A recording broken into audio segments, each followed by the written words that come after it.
Le rachat d'actions, voilà un terme qu'on entend tout le temps dans l'actu financière, mais qui, soyons honnêtes, reste souvent un peu flou.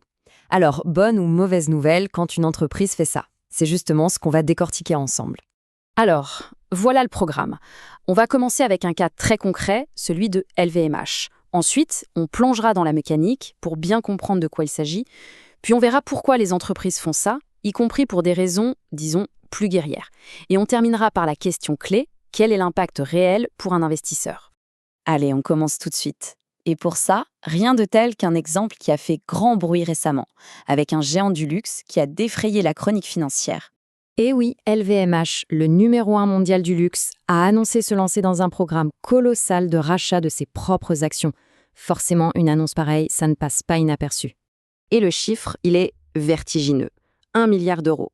C'est une somme qui donne le tournis, c'est clair. Mais attention, un chiffre comme ça, aussi énorme soit-il, il faut toujours le remettre en perspective par rapport à la taille de l'entreprise elle-même. Ce qui nous amène, tout naturellement, à la question de base. Parce que derrière les gros titres et les montants spectaculaires, qu'est-ce que c'est, au fond, un rachat d'actions? Ok, alors entrons dans le vif du sujet, la mécanique financière derrière tout ça. Et on va voir que c'est plus simple que ça en a l'air, mais c'est vraiment la clé pour comprendre la suite.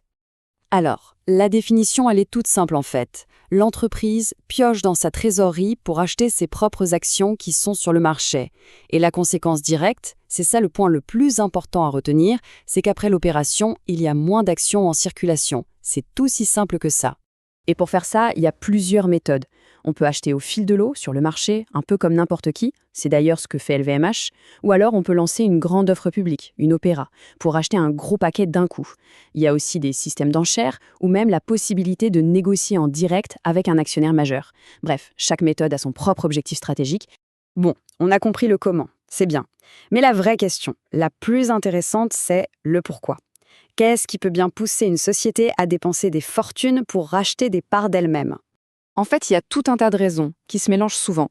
D'abord, c'est un signal de confiance hyper fort envoyé au marché. Ça revient à dire « notre action est sous-évaluée, le meilleur investissement qu'on puisse faire, c'est sur nous-mêmes ». Ça peut aussi être un moyen de soutenir le cours en bourse. Et puis, il y a un effet purement mécanique, un peu technique. Ça fait grimper le bénéfice par action, le fameux BPA. Enfin, c'est aussi une façon de récompenser les actionnaires, mais avec beaucoup plus de flexibilité qu'un dividende. Et justement, la comparaison avec le dividende, elle est super intéressante. Un dividende, c'est un peu un engagement sur la durée. Si une entreprise le baisse, le marché le prend très très mal. Le rachat d'actions, lui, c'est tout l'inverse. C'est une opération one-shot, sans engagement pour la suite. C'est cette souplesse et aussi des avantages fiscaux pour l'investisseur qui expliquent pourquoi c'est de plus en plus populaire. Mais tout cet argent et cette flexibilité, ça peut aussi servir à des choses, disons, un peu plus offensives. On change de registre. Et là, on entre dans une toute autre dimension. Le rachat d'actions, ce n'est plus juste un outil de gestion financière. Non, ça devient une véritable arme de défense, une arme de guerre économique. Imaginez le scénario. Une entreprise, qu'on appelle un rider, un prédateur, lance une offre pour racheter une autre société, la cible. Sauf que la direction de la cible n'est pas du tout d'accord. C'est le début d'une bataille boursière sans merci. Et là, on est en plein dans l'art de la guerre financière. C'est un véritable jeu d'échecs qui se joue à coups de milliards où chaque mouvement est stratégique. Alors, comment ça marche concrètement? Face à la CAC du raider, la société visée va lancer son propre programme de rachat, mais en mode XXL. En faisant ça, elle crée une demande énorme pour ses propres actions, ce qui fait mécaniquement grimper le cours de bourse. Et là, l'acquisition devient tout d'un coup beaucoup plus chère pour l'attaquant. Parfois, ça suffit à le décourager et à le faire abandonner. C'est ce qu'on appelle une pilule empoisonnée, et c'est la stratégie qui a permis par exemple au chocolatier Hershey's de faire échouer la tentative de rachat par Mondelez.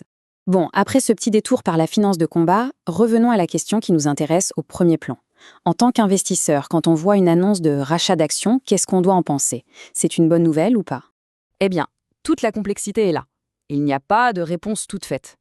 D'un côté, il y a souvent une première réaction de marché assez positive. L'effet psychologique, le signal de confiance, tout ça, ça joue. On se dit « super, le cours va monter ». Mais de l'autre côté, un investisseur un peu plus aguerri va creuser. Ce milliard d'euros pour LVMH, par rapport à la valeur totale de l'entreprise, est-ce que c'est vraiment énorme? Et le fait que ça s'étale sur presque un an, est-ce que ça ne va pas complètement lisser l'effet? Souvent, la santé globale du secteur, comme le ralentissement du luxe, pèse bien plus dans la balance. Voilà pourquoi on dit souvent que c'est une arme à double tranchant. Oui, c'est un signal fort, un outil puissant. Mais son impact réel, au final, dépend de tellement de facteurs. Le contexte, la taille de l'opération, le timing. Et ça nous laisse avec la question de fond, la question à 1 milliard, si on peut dire. Est-ce qu'un rachat d'actions, c'est le signe ultime de la confiance d'une entreprise en son avenir, ou est-ce que c'est au contraire une sorte d'aveu qu'elle a tellement de cash qu'elle ne sait plus dans quoi investir pour grandir et innover? La vérité, comme souvent, se cache probablement quelque part entre les deux.